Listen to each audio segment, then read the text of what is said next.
दोस्तों, एक विशेष समुदाय का हमेशा से ये इतिहास रहा है कि उन्होंने बाहर से आके हिंदुस्तान को हमेशा क्षति पहुंचाने की कोशिश की है और पहुंचाई है। हमेशा से हिंदुओं के मंदिरों को तोड़ा गया है। ठीक इसी तरह की एक घटना हुई थी 7 मार्च 1679 में, जब एक हिंदुस्तानी योद्धा के अंदर भगवान खुद आए और 7,000 मुगलों को बिना सिर के ही मार गिराया। पूरी कहानी आप इस वीडियो में सुनेंगे, पूरी कहानी आप इस वीडियो में देखेंगे तो कैसे किस तरह से ये हुआ और कौन था वो महान योद्धा जिसके अंदर खुद उनके इष्ट देव आ गए थे और बिना सर के भी वो युद्ध करते रहे और 7,000 सैनिकों को मार गिराया। साथ ही साथ ऐसा करने के बाद अपने मंदिर भी गए और उसके बाद क्या हुआ आपको दिखाते हैं पूरा वीडियो। चलिए वीडियो शुरू करते हैं। रोंगटे खड़े कर देने वाली घटना 7 मार्च 1679 शून्य की बात है। ठाकुर सुजान सिंह अपनी शादी की बारात लेकर जा रहे थे। 22 वर्ष के सुजान सिंह किसी देवता की तरह लग रहे थे। ऐसा लग रहा था मानो देवता अपनी बारात लेकर जा रहे हों। उन्होंने अपनी दुल्हन का मुख भी नहीं देखा था। शाम हो चुकी थी, इसलिए रात्रि विश्राम के लिए छापोली में पड़ाव डाल दिए। कुछ ही क्षणों में उन्हें गायों में लगे घुंघरुओं की आवाजें सुनाई देने लगी। आवाजें स्पष्ट नहीं थी, फिर भी वे सुनने का प्रयास कर रहे थे, मानो वो आवाजें उनसे कुछ कह रही थी। सुजान सिंह ने अपने लोगों से कहा, शायद ये चरवाहों की आवाज है, जरा सुनो वे क्या कहना चाहते हैं। गुप्तचरों ने सूचना दी कि युवराज, ये लोग कह रहे हैं कि कोई फौज देवरे पर आई है। वे चौंक पड़े। कैसी फौज, किसकी फौज, किस मंदिर पे आई है? जवाब आया, युवराज, ये औरंगजेब की बहुत ही विशाल सेना है, जिसका सेनापति दराभा खान है, जो खंडेला के बाहर पड़ाव डाल रखी है। कल खंडेला स्थित श्री कृष्ण मंदिर को तोड़ दिया जाएगा। निर्णय हो चुका था। एक ही पल में सब कुछ बदल गया। शादी के खुशनुमा चेहरे अचानक सख्त हो चुके थे। कोमल शरीर वज्र के समान कठोर हो चुका था। जो बाराती थे वे सेना में तब्दील हो चुके थे। वे अपनी सेना के लोगों से विचार विमर्श करने लगे। तब उनको पता चला कि उनके साथ सिर्फ 70 लोगों की सेना थी। तब रात्रि के समय में बिना एक पल गंवाए उन्होंने पास के गांव से कुछ आदमी इकट्ठे कर लिए। करीब 500 घुड़सवार अब उनके पास हो चुके थे। अचानक उन्हें अपनी पत्नी की याद आई, जिसका मुख भी वे नहीं देख पाए थे, जो डोली में बैठी हुई थी।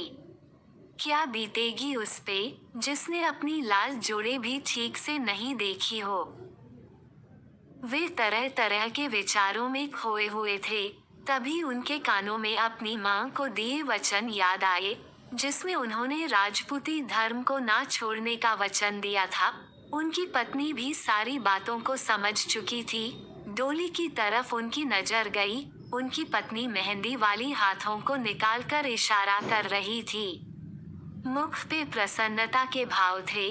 वो एक सच्ची क्षत्रानी का कर्तव्य निभा रही थी, मानो वो खुद तलवार लेकर दुश्मन पे टूट पड़ना चाहती थी, परंतु ऐसा नहीं हो सकता था। सुजान सिंह ने डोली के पास जाकर डोली को और अपनी पत्नी को प्रणाम किए और कहारों और नाई को डोली सुरक्षित अपने राज्य भेज देने का आदेश दे दिया और खुद खंडेला को घेर कर उसकी चौकसी करने लगे। लोग कहते हैं कि मानो खुद कृष्ण उस मंदिर की चौकसी कर रहे थे। उनका मुखड़ा भी श्री कृष्ण की ही तरह चमक रहा था। 8 मार्च 1679 को दराभा खान की सेना आमने सामने आ चुकी थी। महाकाल भक्त सुजान सिंह ने अपने इष्टदेव को याद किया और हर हर महादेव के जयघोष के साथ 10,000 की मुगल सेना के साथ सुजान सिंह के 500 लोगों के बीच घनघोर युद्ध आरंभ हो गया। सुजान सिंह दराभा खान को मारने के लिए उसकी ओर लपके और मुगल सेना के 40 लोगों को मौत के घाट उतार दिया। ऐसे पराक्रम को देखकर दराभा खान ने पीछे हटने में ही भलाई समझी, लेकिन ठाकुर सुजान सिंह रुकने वाले नहीं थे। जो भी उनके सामने आ रहा था वो मारा जा रहा था। सुजान सिंह साक्षात मृत्यु का रूप धारण करके युद्ध कर रहे थे। ऐसा लग रहा था मानो खुद महाकाल ही युद्ध कर रहे हों। इस बीच कुछ लोगों की नज़र सुजान सिंह पे पड़ी, लेकिन ये क्या, सुजान सिंह के शरीर में सिर तो है ही नहीं। लोगों को घोर आश्चर्य हुआ, लेकिन उनके अपने लोगों को ये समझते देर नहीं लगी कि सुजान सिंह तो कब के मोक्ष को प्राप्त कर चुके हैं। ये जो युद्ध कर रहे हैं वे सुजान सिंह के इष्टदेव हैं। सबों ने मन ही मन अपना शीश झुकाकर इष्टदेव को प्रणाम किए। अब दराबा खान मारा जा चुका था, मुगल सेना भाग रही थी, लेकिन ये क्या, सुजान सिंह घोड़े पे सवार बिना सिर के ही मुगलों का संहार कर रहे थे।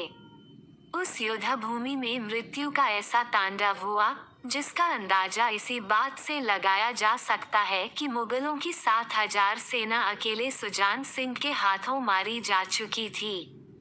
जब मुगल की बची खुची सेना पूर्ण रूप से भाग गई, तब सुजान सिंह जो सिर्फ शरीर मात्र थे, मंदिर का रुख किए।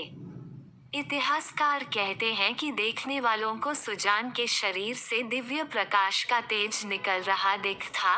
एक अजीब विस्मित करने वाला प्रकाश निकल रहा था, जिसमें सूर्य की रोशनी भी मंद पड़ रही थी। ये देखकर उनके अपने लोग भी घबरा गए थे और सब ने एक साथ श्री कृष्ण की स्तुति करने लगे। घोड़े से नीचे उतरने के बाद सुजान सिंह का शरीर मंदिर की प्रतिमा के सामने जाकर लुढ़क गया और एक शूरवीर योद्धा का अंत हो गया। मां भारती के इस शूरवीर योद्धा को कोटि कोटि नमन। तो दोस्तों, राजा सुजान सिंह के बारे में आप जान चुके हैं। अगर आपको उनकी वीरता, उनके योद्धा और वो अच्छे लगे हैं, उनकी जो उन्होंने डिसीज़न लिए, निर्णय लिए, वो अच्छे लगे हैं, तो वीडियो को प्लीज़ आप लाइक कर दीजिए और जय हिंद, जय भारत ज़रूर बोलिएगा। अगली वीडियो में फिर से मिलेंगे। नमस्कार।